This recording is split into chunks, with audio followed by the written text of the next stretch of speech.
Hello दोस्तों, मैं हूं अतुल कुमार मसोतिया। और दोस्तों, आप लोगों ने बार बार ये मैसेजेस करके हमें परेशान किया हुआ था और आप भी परेशान थे कि सर अभी जो पहली बार उत्तर प्रदेश के अंदर पैट होने वाला है, यानी प्रिलिमिनरी एलिजिबिलिटी टेस्ट जो आपका होगा वो कैसा आएगा, उसमें क्या क्या सब्जेक्ट आएंगे, सर उसको कैसे क्वालिफाई करें। ये बहुत सारे क्वेश्चंस आपने हमसे व्हाट्सएप के माध्यम से पूछे। तो दोस्तों, मैं आज आपके कुछ क्वेश्चंस का आंसर देने वाला हूं। सभी क्वेश्चन के आंसर नहीं दे पाऊंगा, लेकिन हाँ, आपके बहुत सारी बातों को मैं सेटिस्फाई कर पाऊंगा। आप लोग इस वीडियो को ध्यान से देखिएगा। देखिए, पैट जो अभी पहली बार होने वाला है, अभी इसका किसी को कंप्लीटली पैटर्न पता नहीं है। होने को तो आपने सरकारी रिजल्ट.com या अन्य सभी वेबसाइट पर पढ़े हुए जो भी सिलेबस पढ़ा है, आप सभी लोगों ने डाउनलोड कर लिया होगा और आप लोगों ने देख लिया होगा। लेकिन अभी आपके मन में ये शंका चल रही होगी कि सर जो इसमें दिया, जैसे दे दिया इंडियन ज्योग्राफी आएगी, लेकिन इंडियन ज्योग्राफी का कौन सा पार्ट आएगा, किस लेवल का आएगा, कौन से बुक से पढ़ें, कहाँ से पढ़ें, ये बहुत सारी समस्या आप लोगों के सामने आ रही होंगी। देखिए, मेरा जो पर्सनल व्यू होगा, मैं उसको आपके सामने रखूंगा। इन फ्यूचर क्या होगा ये डजेंट मैटर। हाँ, मेरी बात कितनी मैचेबल होंगी ये बात आपको तब याद आएंगी। देखिए दोस्तों, पहली बार जो पैट होगा, पैट का मतलब ये नहीं कि आपको पैट क्वालिफाई कर आपको नौकरी मिल गई। इसका मतलब एक प्री टेस्ट है। इसको क्वालिफाई कर आप उत्तर प्रदेश में होने वाले एग्जाम के मेन एग्जाम में जो है आप बैठ पाएंगे। तो इसका जो लेवल होगा वो नॉर्मल होगा। नॉर्मल लेवल से जो एग्जामिनर है वो ये सेटिस्फाई करना चाह रहा है। दो बातें क्लियर हैं। दो बातें ये हैं कि एक तो जो संख्या बल होता है बहुत बड़े स्तर का, उसमें यानी अगर 1000 जॉब निकलती हैं और 10 लाख लोग फार्म भरते हैं, तो उसमें बहुत सारे बच्चे ऐसे होते हैं जिनको बिल्कुल भी तैयारी नहीं होती और वो बेवजह मतलब उसमें शामिल होते हैं। तो उस संख्या बल को कम करने के लिए इसको प्रिलिमिनरी एलिजिबिलिटी टेस्ट को लाया गया। दूसरी महत्वपूर्ण बात जो आपके बारे में बताऊं मैं, इस टेस्ट में लेवल जो होगा 10th लेवल ही होगा, इससे ऊपर लेवल नहीं होगा। आप लोग कहेंगे नहीं सर, हमने तो ग्रेजुएशन से डाला है तो हमें तो ग्रेजुएशन लेवल से आएगा। अरे बिल्कुल नहीं, ये बात सोचना आपके लिए शायद नाजायज हो, मतलब गलत हो, आप मत सोचिएगा। इसमें जो भी आएगा आपका 10th लेवल का आएगा।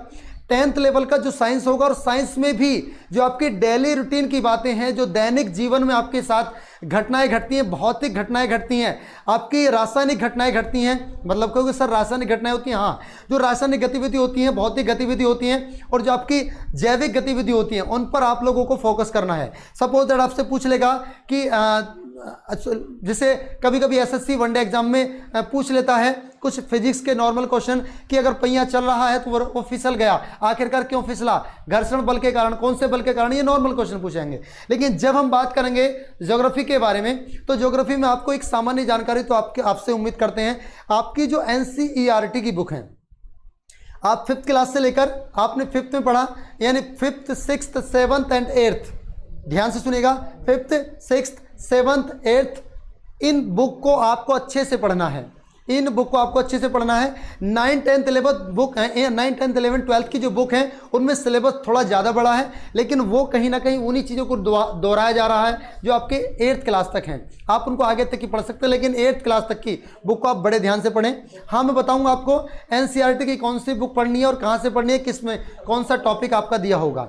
ठीक है, अब बात करते हैं सर पैट एग्जाम में क्या क्या आपका आएगा। देखिए, पैट एग्जाम में आपकी इकोनॉमी भी आनी है, पैट एग्जाम में आपका ज्योग्राफी भी आएगी, पैट एग्जाम में आपका साइंस भी आएगा, पैट एग्जाम में आपका जनरल अवांस भी आएगा, पैट एग्जाम में आपका इंग्लिश पैसेज आएगा और आपका हिंदी पैसेज दोनों आएंगे। और आपको बता दूं, देखिए छोटी सी स्ट्रेटजी आपको बताऊंगा आपको कैसे तैयारी करनी है। बहुत कम समय आपका लूंगा, हालांकि बहुत सारे लेक्चर मैंने आपको दिया है और इसलिए दिया है जिससे कि आप लोग के मन में वो बातें पहुंच सकें जिस चीज़ के लिए आप काफ़ी परेशान थे। चलिए दोस्तों, स्टार्ट करते हैं वो बातें जो आपके लिए ध्यान देने योग्य हैं और जिनके लिए आप वास्तव में परेशान थे।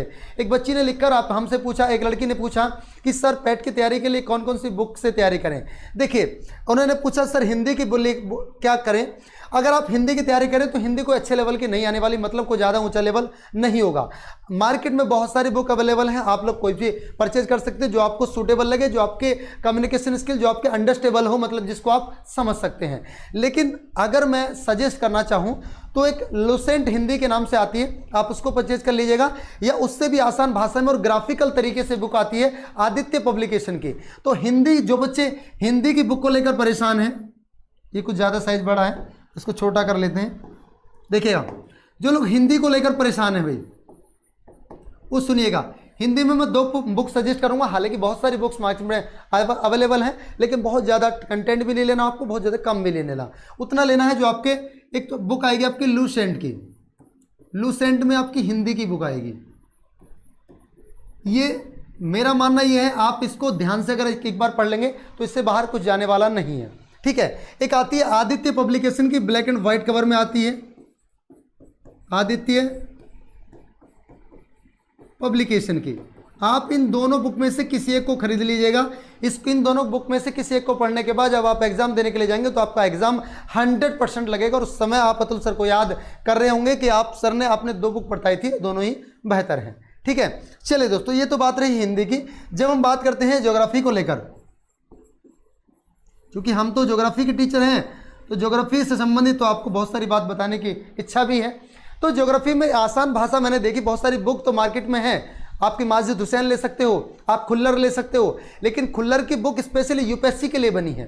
उसमें बहुत सारा कंटेंट, आप लोगों को दिमाग खराब हो जाएगा, समझ में नहीं आने का सर इतना सारा क्यों पढ़े, कहाँ से पढ़े और इतना सारा याद कैसे रहेगा। तो बिल्कुल परेशान मत हो, ज़्यादा नहीं पढ़ना है, उतना पढ़ना है जो आपको आपका बेड़ा पार लगा सके। देखिए, इसमें आपकी जो बच्चे बिल्कुल फैक्चुअल पढ़ना चाहते हैं,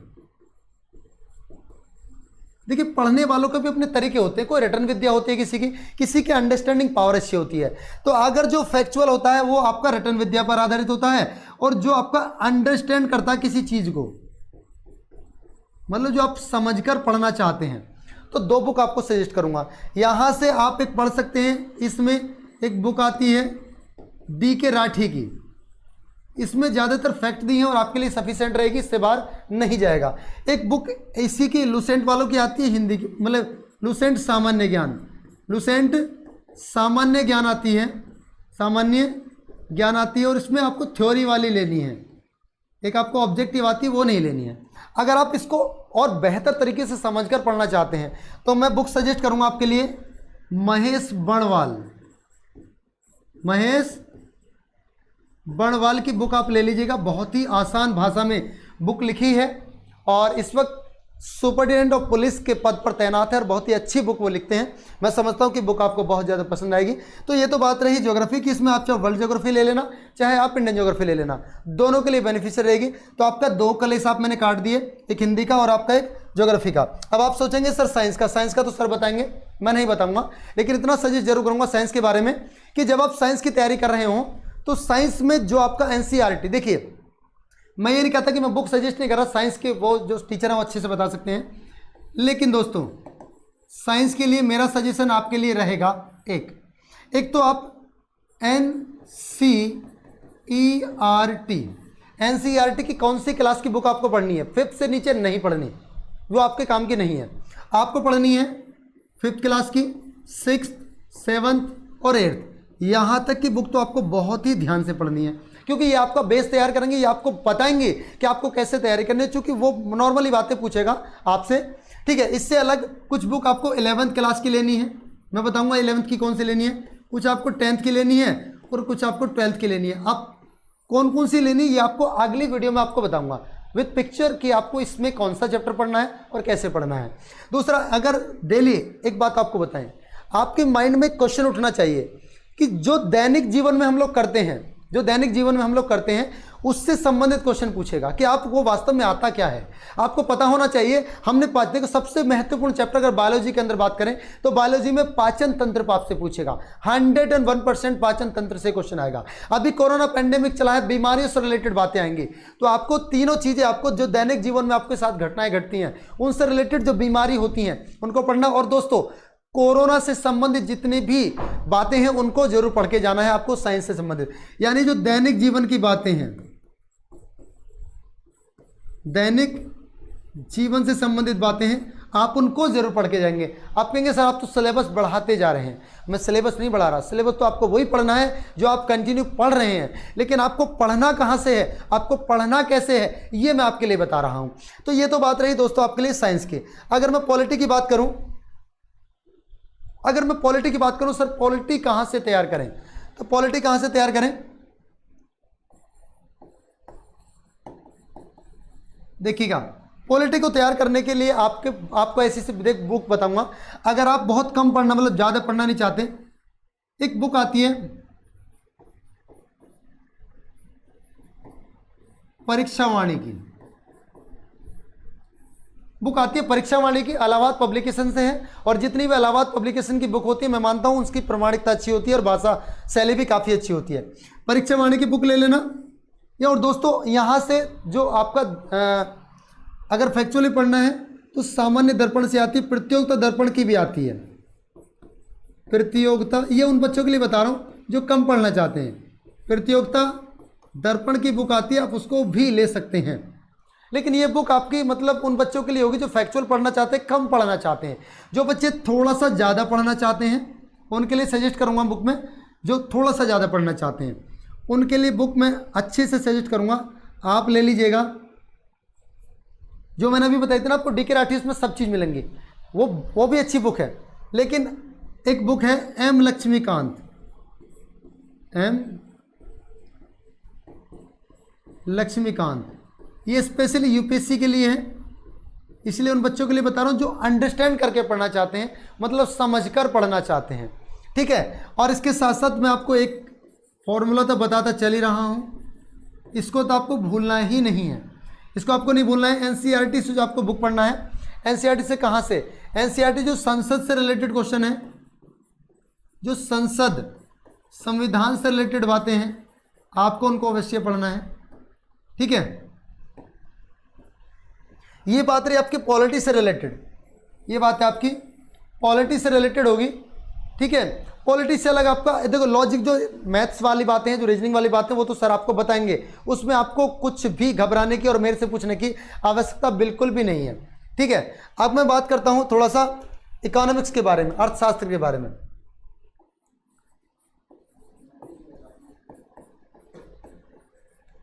अर्थशास्त्र, देखिए भाई, अर्थशास्त्र में आपसे कहाँ से जो सिलेबस दिया है, सिलेबस तो आपको कंफर्म होगा, और इस सिलेबस को समझने के लिए आपको बुक कौन सी लेनी है? एक तो इकोनॉमी से संबंधित, एक तो वार्षिक समीक्षा ले लेना जरूर, वार्षिकी समीक्षा, मतलब एक वर्ष के अंत में भारतीय कृषि का कुल उत्पादन कितना रहा, भारतीय कृषि क्षेत्र में भारत कितने स्थान पर रहा, भारत का जीडीपी कितना रहा, भारत का एनएनपी कितना रहा, भारत का जीएनपी कितना रहा, और भारत की सीआरआर, एनआरआर, तो मतलब बहुत सारी बातें ऐसी है जो आपको करनी है। तो वार्षिक समीक्षा आपको लेनी है, या प्रतियोगिता दर्पण की ले लेना, या आपको प्रतियोगिता दर्पण से आप ले लेना, क्योंकि इसकी प्रामाणिकता सबसे अच्छी मानी जाती है। दूसरा, आप एक प्रतियोगिता दर्पण की ही आती है, या अगर मैं बात करूं एक सलाह आपको देना चाहूं, हालांकि वो यूपीएससी लेवल की हो जाएगी, लेकिन आपको परीक्षा वाणी की ले लेनी है, परीक्षा वाणी आप ले लीजिएगा, ये आप लोगों के लिए सफिशिएंट रहेगी, ये आप लोगों के लिए सफिशिएंट रहेगी। और ये आपको केवल और केवल यहां से देखिए, ये आपकी थ्योरी तैयार करेगी, इसमें आपको थ्योरी देखने को मिलेगी, इसमें आपको फैक्ट देखने को मिलेंगे, इसमें आपको फैक्ट देखने को मिलेंगे दोस्तों, ठीक है। तो मुझे उम्मीद है कि आप लोगों को पता चला। और एक बात आपको बताएं, अगर आप सोच रहे हैं सर जनरल अवेयरनेस यानी जीए, तो जीए की कोई भी आप करंट अफेयर्स की जो बुक मार्केट में अवेलेबल है, आप उसको परचेज कर लीजिएगा। जो भी करंट अफेयर्स की बुक मार्केट में अवेलेबल है उसको परचेज कर लीजिएगा। छोटी बुक लीजिएगा, ज़्यादा बड़ी मत लीजिएगा, जिससे प्रतियोगिता दर्पण आती है, पीडी बहुत बड़ी बुक हो जाती है, दिक्कत होगी आपको उसको पढ़ने में, ठीक है।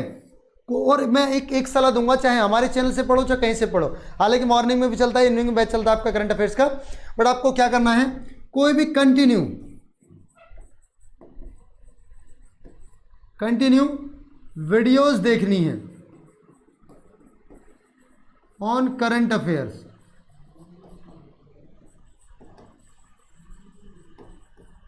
ये किसी एक को पकड़ लीजिएगा, किसी भी एक को, जहां आपको अच्छा लगता हो, और जो इसमें स्टैटिक जीके जरूर पकड़ना भाई, स्टैटिक जीके वाला जो पार्ट है आप उसको जरूर तैयार करेंगे, ठीक है। तो मुझे उम्मीद है कि मैं आपके सवालों के जवाब दे पाया हूँगा, और अगली जो वीडियो मैं आपके साथ डिस्कस करूँगा वो उसमें मैं बताऊँगा कि आपको इसके अंदर जो सेपरेटली, मतलब एक डिटेल में आपको सिलेबस, अगली जो नेक्स्ट क्लास होगी,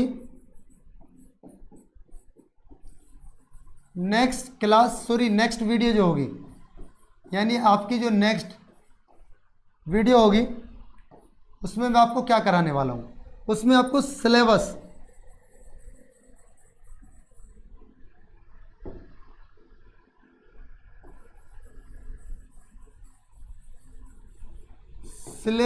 इन डिटेल, मतलब सिलेबस जो होगा उसको डिटेल में डिस्कस करूंगा आप सभी लोगों के साथ। चलिए दोस्तों, जैसा भी आपको लगे जरूर बताइएगा, जो भी आपकी क्वारी हो कमेंट बॉक्स में लिखिएगा। मैं अतुल कुमार मसौतिया मिलूंगा अगली वीडियो में, तब तक के लिए दोस्तों जय हिंद, जय भारत, खुदा हाफिज।